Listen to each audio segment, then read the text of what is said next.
Today, Manusmriti is law. These are the words of Savarkar. Mr. Savarkar has clearly stated in his writings that there is nothing Indian about our constitution. He has clearly stated that the book India is run by should be superseded by this book. And this is what the fight is about. Now, it's nice that all of you are so-called defending the Constitution. But I want to ask you, do you stand by your leader's words? Yes. Do you support your leader's words? Because when you speak in Parliament about protecting the Constitution, you are ridiculing Savarkar. You are abusing Savarkar. You are defaming Savarkar. I'd like to quote also in Hindi.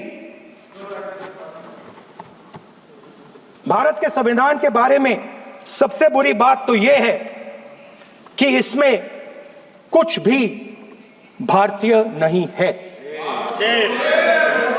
Bharat के संविधान के बारे में सबसे बुरी बात तो यह है कि इसमें कुछ भी भारतीय नहीं है। यह आपके नेता ने कहा था, जिसकी आप पूजा करते हैं। Speaker sir, I described in my first speech the idea of a battle taking place. I described the Mahabharata, described Kurukshetra. There is a battle taking place today in India. And on this side are the defenders of the idea of the Constitution. And from each state we have one. If you ask us Tamil Nadu, we will tell you Periyar. If you ask us Karnataka, we will say Basavana. If you ask us Maharashtra, we will say Phule ji, Ambedkar ji. If you ask us Gujarat, we will say Mahatma Gandhi. आप speaker को You praise these people. You praise these people hesitatingly because you have to. But the truth is that you want India to be run the way it used to be run. जैसे हिंदुस्तान पहले चलाया जाता था, वैसे ही आप हिंदुस्तान को चलाना चाहते हो। मैं बता रहा हूं, आ रहा हूं। पेशेंस रखिए थोड़ी, इतना एक्साइटमेंट नहीं होना चाहिए। स्पीकर सर, जब मैं छोटा था दिल्ली में, स्पीकर सर, दिल्ली के चारों ओर जंगल हुआ करता था। जो आज यहां रहते हैं उनको ताजुब होगा कि एम्स के बिल्कुल बगल में जंगल शुरू होता था। जहां रेलवे म्यूजियम है वहां पे जंगल शुरू होता था। वैसे ही जंगल में, दोनों नॉर्थ और साउथ, वैसे ही जंगल में हजारों साल पहले एक युवा, 6-7 साल का युवा, हर रोज सुबह उठ के 4 बजे उठ के, एक बच्चा, वाह बहुत बढ़िया, एक बच्चा 4 बजे उठ के तपस्या करता था। हर रोज सुबह तपस्या, हर रोज सुबह वो धनुष उठाकर तीर कमान चलाता था और घंटे उसने तपस्या की, सालों के लिए उसने तपस्या की।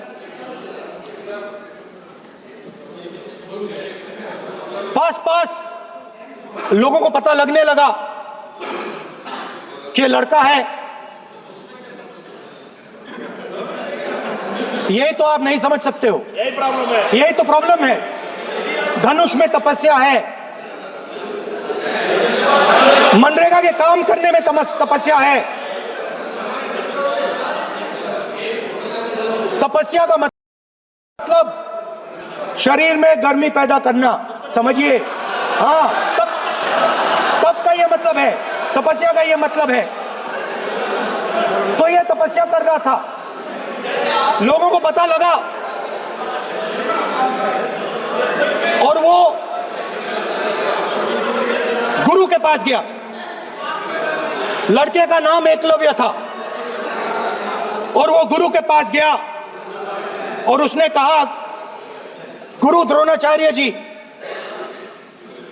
मैं सालों से धनुष चलाना सीख रहा हूं,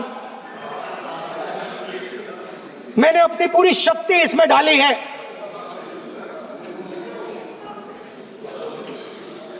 आप मेरी मदद कीजिए, आप मेरे गुरु बनिए।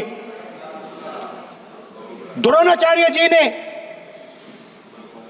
एकलव्य को कहा कि आप ऊंची जात के नहीं हो,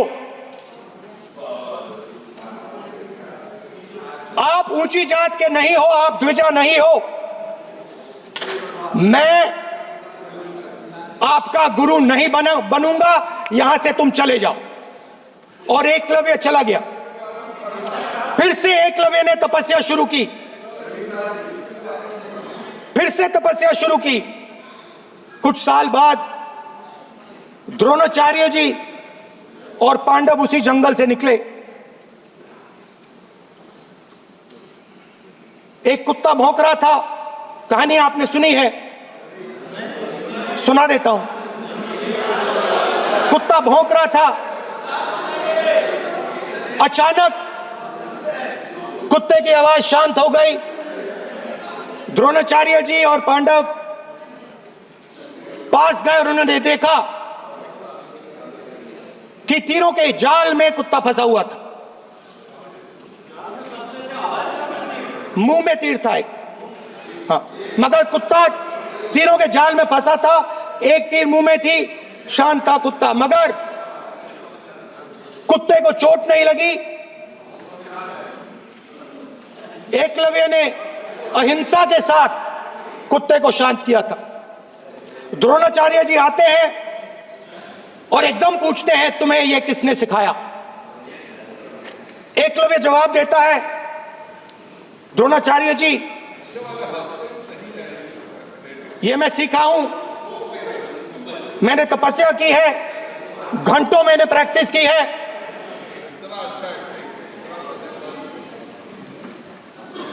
आपने मुझे गुरु बनने से मना किया था, तो मैंने एक मूर्ति,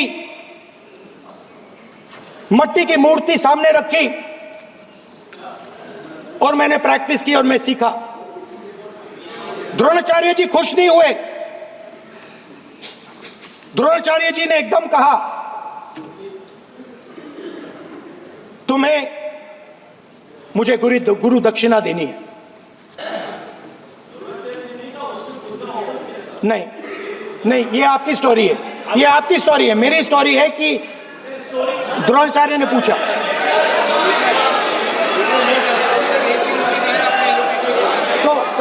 तो द्रोणाचार्य जी ने, Sir, the PM will not speak. You have to understand. If you are not giving order, Prime Minister has to speak. That you have to understand. If you are not giving protection, if you are not giving protection to LOP, then Prime Minister has to speak here. I will tell you. You will be very clear. ठीक है sir. माननीय सदस्य, आपको मैंने कई बार कहा, आप धमकी शब्दों में मत बोला करिए। एक मिनट जाती। द्रोणाचार्य जी ने, कार्य मंत्री बोले कितने डिस्टर्बेंस कर रहे थे। द्रोणाचार्य जी ने कहा कि मुझे आप गुरु दक्षिणा दीजिए। मेरी स्पीच ले ली आपने। तो द्रोणाचार्य जी ने उनसे कहा कि गुरु दक्षिणा के लिए मुझे तुम्हारा हुनर, तुम्हारा भविष्य, तुम्हारा अंगूठा चाहिए। और एकलव्य ने अंगूठा काट के द्रोणाचार्य को दे दिया।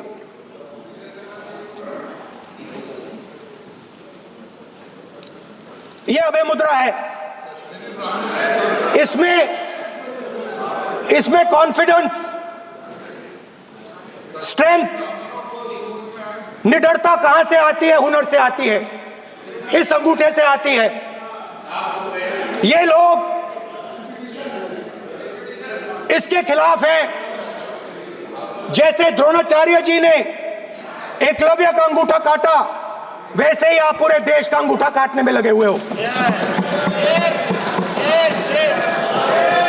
आप जैसे ही एकलव्य का, जैसे द्रोणाचार्य जी ने एकलव्य का अंगूठा काटा, वैसे ही आप हिंदुस्तान के युवाओं का, जैसे ही एकलव्य ने, देखो सर, जैसे एकलव्य का अंगूठा काटा गया, वैसे ही आप हिंदुस्तान के युवाओं का, सबका अंगूठा काटते हो। जब आप अदानी जी को धारावी देते हो, तो आप धारावी के जो एंटरप्रेन्योर्स हैं, जो स्मॉल एंड मीडियम बिजनेसेस हैं, उनका आप अंगूठा काटते हो।